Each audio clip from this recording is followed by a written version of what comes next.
Le président russe Vladimir Poutine, c'est un homme pondéré, très calme, mesuré.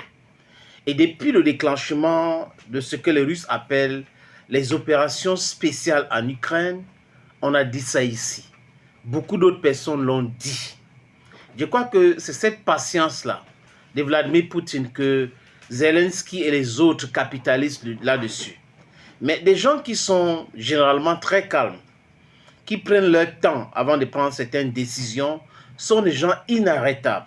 Quand ils décident d'amener la brutalité, c'est au zénith. Le président russe en Russie aujourd'hui, c'est le seul homme politique qui est pondéré.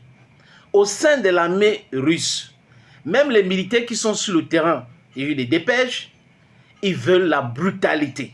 Ils sont surmotivés. Le ministre des Affaires étrangères russe, ils ne veulent pas ce type de calme-là. L'ancien président russe, pour lui, il faut en découdre avec l'Ukraine et les Otaniens. Donc vous voyez que les gens sont en train de jouer avec le feu. La Russie a toutes les capacités nécessaires de brûler toute l'Ukraine. Ce n'est pas comme les Américains qui vont passer un an pour fabriquer 80 missiles. Non, la Russie fabrique les missiles à l'échelle industrielle. Donc le complexe militaro-industriel de la Russie tourne à merveille. Ça tourne 24 sur 24. Tout le monde connaît la capacité de production de drones. On parle d'à peu près 125 par jour, multiplié par les autres. Vous allez comprendre. Et les missiles aussi, par mois, à peu près 10 ou 15 missiles, dont les Russes publient, je vais dire, produits comme ça. Et les chiffres que je viens de vous donner, ce ne sont pas les chiffres russes, hein, c'est les chiffres otaniens. Donc multipliez ça fois 10, vous aurez la bonne information. Salut, bienvenue sur votre plateforme. Ici, votre humble serviteur, l'homme le plus noir de la terre. Quand je viens ici vous parler, les amis, sachez que c'est avec beaucoup de recherche. Je ne suis pas là pour courir derrière le buzz et autres. Non, j'ai fait un travail de vérification. Parce que je suis un scientifique de l'information. Je le dis pour que les choses soient claires. Et aussi, ce n'est pas parce que je suis un scientifique de l'information que je ne vais pas soutenir les miens dans le Sud global. L'intérêt du Sud global, c'est ce qui passe avant tout. Chers amis, moi je ne rigole pas avec ça. Parce que quand on regarde les autres, même quand il y a les faits, c'est palpable, palatable truth, ils essayent de détourner ces faits-là. Donc moi je suis avec la Russie, clairement, simplement, je ne suis pas là pour me cacher. Je suis avec l'Iran. Je suis avec les Palestiniens. Je suis africaine. Je suis avec ceux qui sont opprimés dans le monde. Parce que je suis opprimé. Mais le peuple africain est opprimé. On a cette histoire de l'esclavage, la colonisation. Il ne faut pas oublier cela.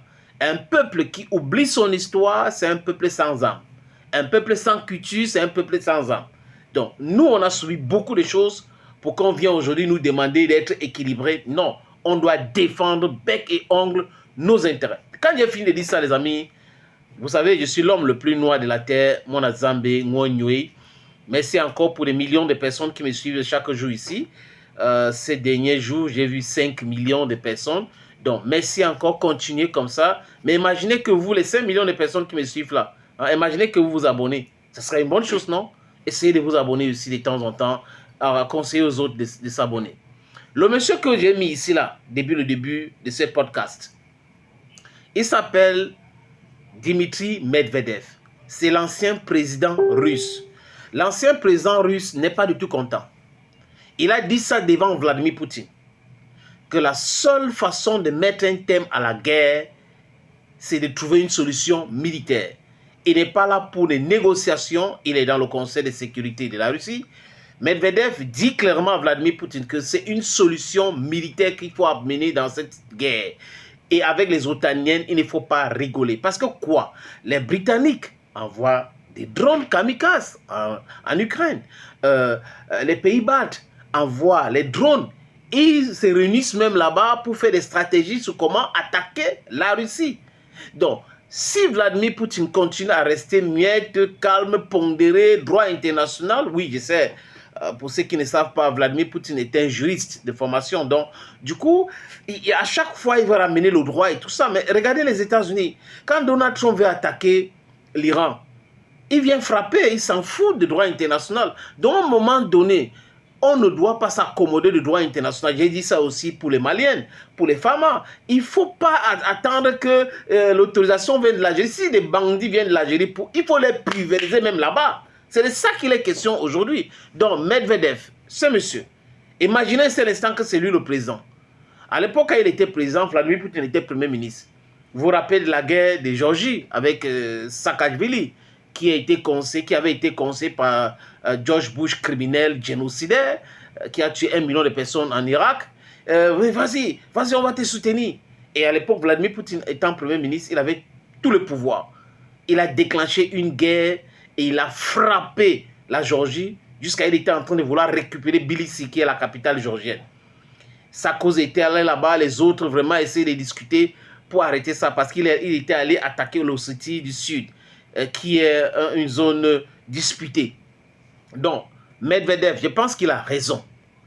Et l'action aujourd'hui de Vladimir Poutine démontre à suffisance qu'il a écouté ces gars et que, vous avez vu, il a sorti Satan 2, le missile Sarmat.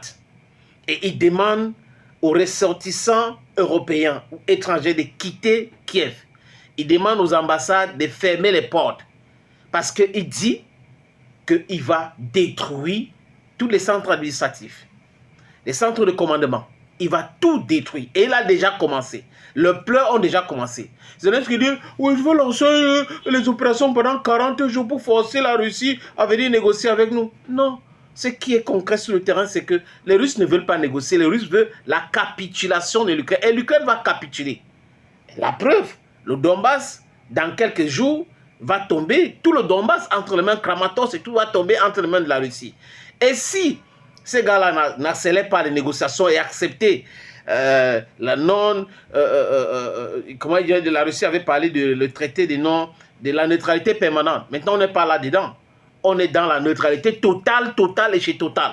Donc, Zelensky va perdre Kiev, tout le Donbass va tomber, Zaporizhzhia aussi est en train de tomber, les commandants là-bas tombent. Je ne sais pas qui les tue, et peut-être que c'est les services ukrainiens qui les éliminent, parce qu'on apprend que les commandants ukrainiens tombent au front comme les mouches. Qu'est-ce qui se passe-t-il? C'est la question qu'on se pose.